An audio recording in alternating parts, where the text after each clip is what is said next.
Hello, this is Junmin. My name is Junmin, and I will be doing the tutorials of just building a simple to-do list for this web development course.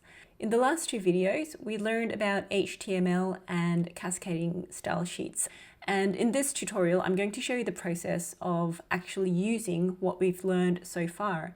I'll try to be detailed as possible, but at any point during the tutorial, just feel free to pause or rewind the video if it's going too fast or if you just want to catch up. I like to start from scratch, like from nothing. So right now, let's say we just have our computer and that's it. Writing down HTML, you can do it in any kind of text editor. It doesn't matter what you use. You can use things like VS Code, brackets, Sublime Text, Visual Studio, whatever you use, these are just editors. Just for simplicity, I'm just going to use the Notepad for Windows. Oh, here it is, Notepad. If you're using a Mac, you can just use the basic text editor. So as we learned before, we are going to start the document with the doc type, HTML. This is just going to say that we're going to be using HTML5. And like we just learned before, we need an HTML tag, and it should be an opening tag here and a closing tag here. And inside of these opening and closing tags, there should be a head.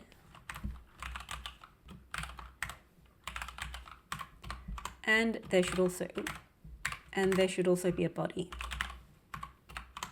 And it's just good practice to indent the tags that are inside of the outer tags. So the inner tags, I use tab, but you can also use like a space bar or something like that.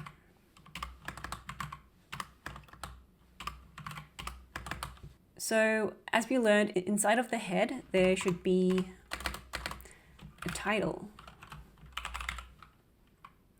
And inside the title, we're going to put the name of our web app, which is to-do list. Let's call it JomaClass to-do list. There we go. And close the title tag. And inside of the body, this is where we write the actual content that is going to go inside the website. I just want to keep it very simple for now, so I'm just going to do a simple heading with H1 and writing down JomaClass to-do list. Just writing a title, because I just want to quickly demonstrate how this is going to look like in a web browser so that I can start using a proper text editing tool. Okay, so now that we wrote something very simple, I'm going to save this. And this is like I'm going to just do it on the desktop. I'm going to make a new folder called WebDev. And inside of here, I'm going to call this index.html. And when you're saving, just make sure you have the right extension, which is HTML, because this is an HTML file. Okay, and I'm going to save. This is the folder that I just created, and inside of it, there's going to be index. And you can see that the icon has already changed to Chrome, which is my default web browser. If you just double click on it, you will be able to see the very simple web page that we just wrote here in the Notepad. So right now we have title JomaClass to-do list, which you can see here on the tab. And this is the H1 property. And this is the title that we wrote here, JomaClass to-do list. And this is not connected to the internet, it's just opening a file which is on our local desktop. So you'll be able to see the path of where this particular file is stored over here. So the reason why I started with the Notepad is I just wanted to show you that it doesn't matter what editor you're using to write a web page, but it is true that it's a bit not that convenient to use the Notepad. So in my case, I use VS Code. You can just Google, just go VS Code. It's free, so you don't need to. You can just keep on using it.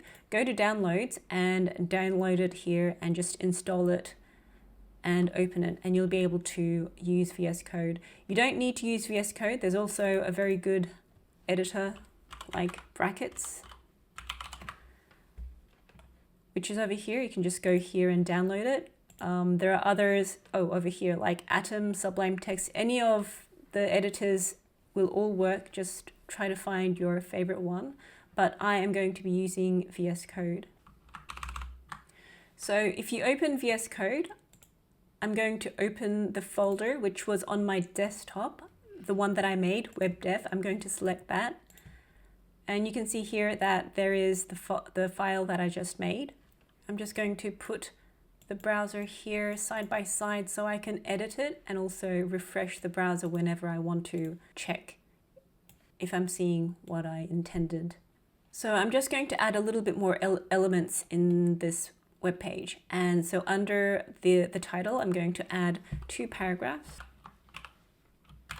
And the good thing about using a text editor like VS Code is it's just automatically completing the tags, which is a bit convenient. So inside of the p tags, I'm going to write down some things like, because this is a to-do list, I'm going to write enter.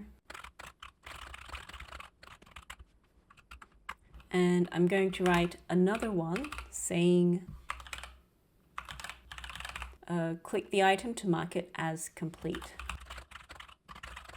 All right, so after I did this, I'm going to press Control S or Command S to save it. And after I saved it, I'm just going to refresh the browser over here to see if what I wrote in the paragraphs are appearing in the web browser. So yes, it's working fine. Just gonna make it a little bit bigger. All right. Now, right now, I didn't style it at all, so it looks pretty bad. I just want to put all the elements to the website before I actually add a CSS file to it. So right now I just want to finish putting all the elements inside the web page before I finish it. And like you saw in the videos, if you open the Chrome's developer tools here, you'll be able to see what we wrote here, exactly what we wrote here inside the developers tool. And one more cool thing is you can actually change what's here. So if you add something like that and press enter, you can see that it changes here. So you're not actually changing what's in the server, you're just changing what is showing in your browser. You can play with this a little bit more. I'm gonna open, so if you just go to any website and you can just find where you want to make any changes, you can go and do something like this.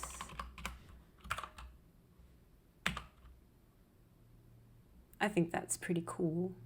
So you're actually not changing the subscribers of JomaTech. You're just fiddling with your browser because your browser already has the front end side of the website. So what you just changed here is just changing what is shown on your browser. Okay, that was just for fun. Let's go back to where we were at. Okay, now that we added a paragraph, we're going to add an input where it says enter the text in the input field. So we're going to add an input field over here. The input field is where the user can actually type in something just to fill in some forms. So we're going to use a tag called input. And an input doesn't have a closing tag. So if you just save it, you'll be able to see that there's a little field where we can put things in. You can also just specify the type text.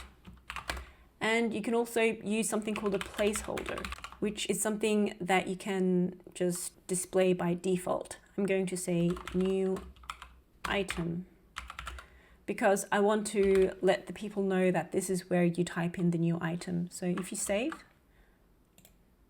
and refresh, then you'll be able to see this. And if you type in something, it's a to-do list, so I don't know, go to school.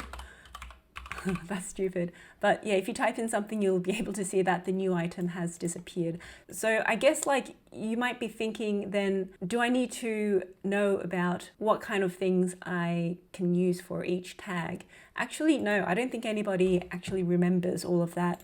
You can just go to Google and so you can just Google it, input tag, HTML. And most of the cases you're going to see some resources from W3 Schools, which is a really good resource. And so if you go here, they have a very good explanation of how to use the input tag. So you'll be able to see like some explanation of the tag. For me, I just look at the example and just scan through it to get an idea of how to use the tag. So you can see all the attributes that you can use. So as you learned before, attributes is like this, the attributes, and this is the value. So whatever you can use in the attributes are all listed here. So you just scan through it and see if there's the one that you need. Right now, we wanted to actually put a placeholder, like something that is written inside the field to give information to the user. So that would be over here, a placeholder. And you'll be able to see an example, all sorts of useful information. So all the resources are out there. You just need to just take advantage of it. So back to the website, I'm just going to close that. And next to the input field, I want to put a button. So I already know that there's a button tag, but if we just go here and search for it, oh, it's over here, button. So if you press on that, you'll be able to see how to use a button. So just go button, and I'm just going to go add and close it. So if I save what I have so far, I have a nice little add button next to the input field. And I would also like to add a little cute image to this website. So I will need the image tag. I'm just going to put the image right beneath the title. So it'll have to go over here. And the thing about images is that you need to specify the source of it. And here is where you put the path of where the image is. So for me, the web development, the project folder is just in the desktop. And this is the image that I want to include in the website. And I'm going to put this image inside the project folder, and it's going to be called checklist, and it's a PNG file. Because it is in the same folder as the HTML, you can just write down the name. So I'm going to save it and refresh the browser. And you can see that it's really big. It's not supposed to be this big, but I'm going to change the size of it, not here, but with the CSS. So I'll just leave it as it is just for now. So now we have all the elements that we need. We just need to make it look better with CSS. So for CSS, you can just write a new file from here, and we'll just save it and call it style.css. And just make sure that it's inside the same folder, and I'm going to save it. And this can be easily done in VS Code. You just need to create a new file there. But I just wanted to show you that this can also be done externally. And as we learned before, in the head, I'm going to put in a tag called link. And this is going to be a style sheet. And this is the attribute where I specify the path of where it is. It's in the same folder, so it's just going to be style.css. If you are using a VS Code or any other editor, most of the editors, you'll be able to browse the files on a panel looking like this. We have the index.html and the style sheet over here. I'm just going to open that. Let's say I want to change the background color of the website. And this is actually going to be, should be applied in the whole body. So that is why I'm going to say body. And whatever goes between these two brackets are going to be applied to the body, which is like the whole website. And I'm going to say background. I'm going to set it to yellow. And save it, and I'm going to refresh it. So now we have a background color that is yellow, and it looks terrible. So I'm going to change the color to something a bit more soothing. It's just easy for VS Code. If you just hover over it, you can set it to a different color, but I'm going to use this specific color, which is FFC E5B. Okay, so this is actually representing a color. These two numbers are going to represent the red, these two are going to represent green, and these two are going to represent blue. So this is the hex values that are representing this particular color, and I'm going to save it and refresh, and you can see that the color looks much better than before. And I think it's going to look better if I align everything to the center. You can do that by using text align and go center. So if you refresh it, everything will align to the center, which I think looks much better. And I also want to change this terrible font, so you can use font family for that. So I'm just going to use Open Sans. So you can actually put in more than one font, like as a fallback. So if the browser or system of the user doesn't have this particular font, it will have another font as like a backup font. So I'm going to put that as sans serif.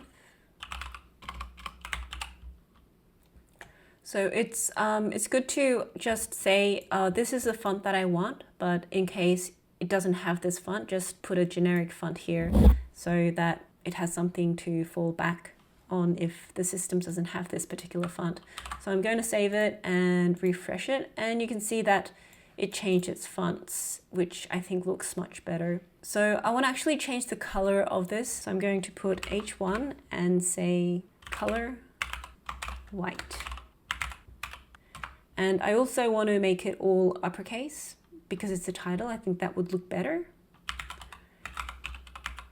You can use something called text transform, uppercase. Save that and refresh so you can see that the color changed.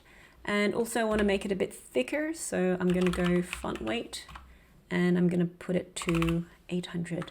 Let's see how that changes it. Okay, nice. I think it looks like a decent title now. Next, I also want to style the text underneath the image over here. So I'm going to go P and let's put this as blue. And I want to put the font weight as 800. Going to save it and refresh. And you can see that P has, the paragraph has changed to the color blue. So the style that I put for P is actually changing both of them, but what if I just want to change one of them? What if I want to keep this blue, but I want to have this red? In that case, we need to have a way to distinguish these two. But if we just say P and write something here, it's going to be applied to both of it. What you can use is something called an ID. So for each of the tags, I can actually set an ID for that. And for this, I'll call this tag first. And for this, I'll call this second. And don't forget to save it. I'm going to come back to style CSS, and beneath here, I'm going to put the hash and go first. So this is actually selecting this particular tag. So if you use an ID, you can put an ID on just only one tag. It has to be unique so that you can actually target that tag and put a style to it. And I'm going to say color, and I'm going to put a better looking color on that, which is 186 DFF. Save it and refresh. And you can see that this particular paragraph has changed to a little bit of a lighter color than the blue. Just to make it different, I'll just put that red. Okay, so I put an ID here and I just set the general paragraph to red. But because the second paragraph also has an ID, I'm going to kind of put that here.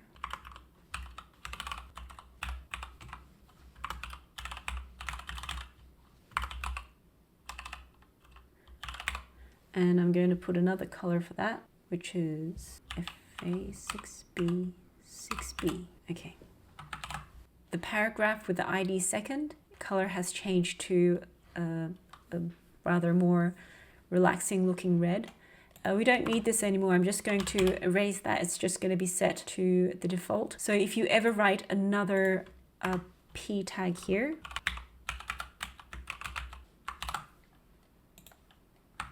it will be just shown in the default color, which is black. So whatever I put here is going to be applied to all the P's on the website, and this is just for this particular element. So the font weight is going to be applied to both of them. So you can see that it has a heavy font weight. So I really want to do something about this large image. So I am going to go, you can say IMG, because we only have one IMG tag here, but that is not going to be a very good practice, because what if I want to add more images? In that case, it's going to apply to all of the images, so it wouldn't be very good practice for maintenance. I'm going to put an ID for IMG here so that I can just change the properties of this particular IMG. And I'm going to put an ID called icon. And I'm going to go back and I'm going to write icon. And I am going to put a width to it. Width should be, let's say I want to put it as 200 pixels. And if I save it, it looks better. I want to make it a bit smaller actually. But one bad thing about that is, let's imagine that you open this browser on your smartphone. And in this case, if you want to like view this in a very narrow screen, you don't want the image to be this big. So it would be good if this image can shrink as the width of the display shrinks as well. So instead of putting a fixed value, I'm going to say 20%. And if you refresh it, this is actually going to shrink as the browser gets smaller. So I think that looks much better. But let's say that this is too small. I want to put like a minimum width to it. You can also set a minimum width. I don't want it to get smaller than 100 pixels. So when I shrink the browser, the image shrinks as well, but when it reaches a certain size, it doesn't get smaller than that. Okay, great. And for this, I don't think this is wide enough and next for the input, I don't think this is wide enough. I want to make it a bit wider. So I'm going to go back and put an ID to it and call it enter. And I go to the CSS and enter. So I'm going to put a width saying that I want the input bar to be 70% of the display.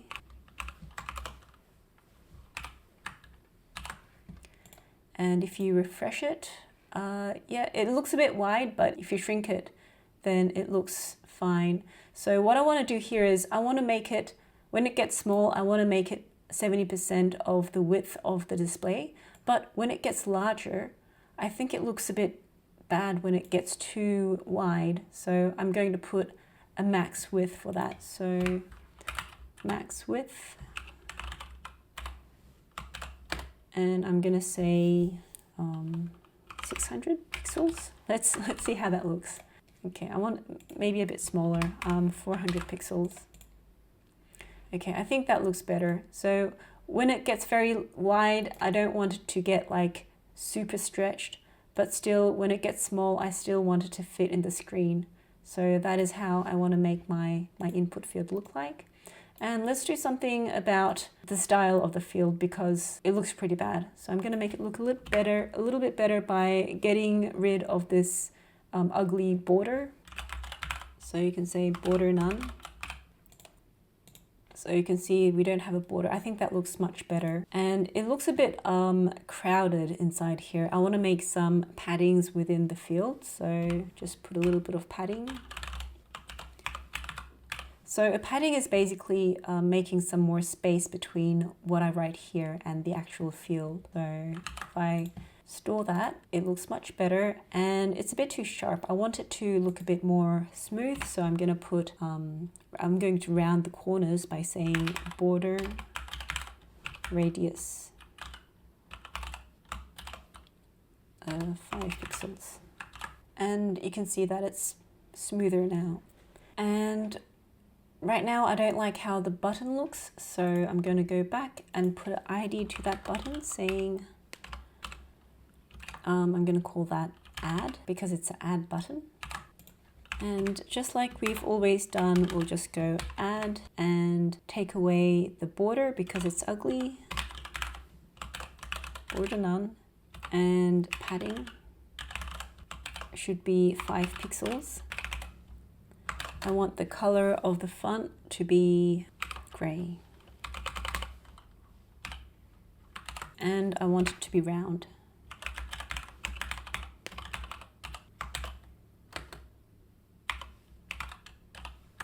Okay, that looks much better. But you know how in the websites, a lot of the buttons, they just change color when you place the mouse over it. Like if you hover over it, it's going to change the color. Let's say we want to like do something like that here. I'm going to go to Google again. You can just search it here right away, but I just want to show you the process. Okay, CSS button hover. So just search that, and I just want to get the information I need as fast as possible. So I am just going to scroll through here. Button width, button groups. Oh, here it is, hover. Okay, so I found an example, a hover example here. I'm just going to go inside and see how they did it. So this is the button, it's a selector, and they used something like this. Okay, so I'm going to try to do that here. I'm going to go add, and I'm going to go hover. And I'm going to change the color of the font to just as a test. Let's go red and refresh. So when I hover over it, you can see that it's turning red. Good. So I'm on the right page. Just want to make the color something a bit better.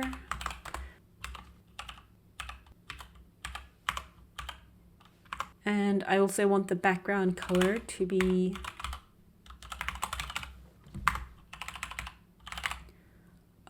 something different. Okay, so I set the color and the background color of the button, which has the ID add, and when I hover over it, I want them to change their color. Okay, nice. I think that looks pretty good. All right. So this is the end of the tutorial. I just wanted to show you how I can make a website with HTML and CSS. Right now, we don't, like, even if I say, like put something here and add anything, it doesn't, nothing happens. So it's just a very boring static website right now. In the next tutorial, after we learn a bit more about JavaScript, I'm going to code some features into this so that when we actually add something, we add more elements to the DOM so that it actually looks like a decent to-do list. All right, so I'll see you in the next one.